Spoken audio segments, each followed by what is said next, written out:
Speed ramps are the most important aspect of trendy car editing. However, most editors are doing them completely wrong.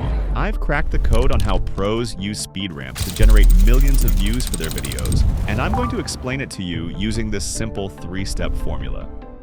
I've left some clips in the description so you can follow along. Start by trimming the clip so the beginning where your movement accelerates and the end where it slows down are deleted. After that, open the clip in Fusion. Press Shift plus Space to open the Tool Finder tab and search for Tracker. Resize it and place it on a high contrast area on the car.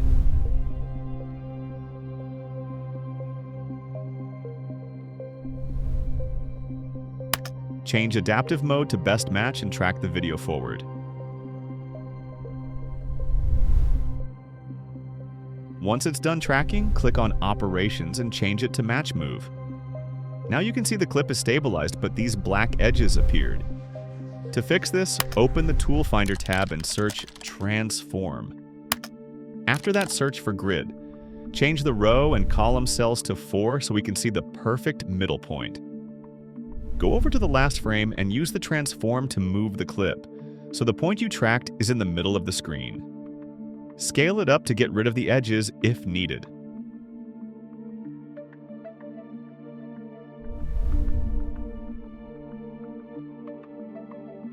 Once it's centered, delete the grid. Step 1 is now completed. Let's move on to the next one. Here we have the stabilized clip. Right-click on it and choose New Compound Clip. Open it in Fusion. Make sure you are in the first frame and search for Time Stretcher. Go forward to the point where you want the speed ramp to end and adjust source time like so. For me, the last frame is 160, so I'll adjust the source time to that. Open Spline window. Select the time stretcher with the checkbox.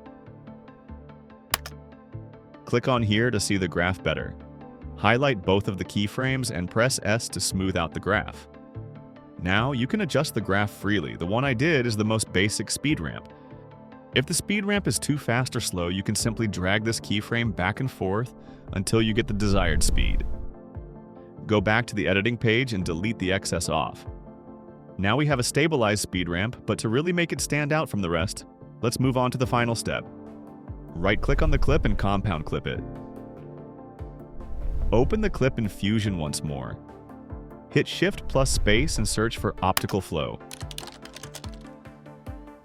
After that, search for Vector Motion Blur.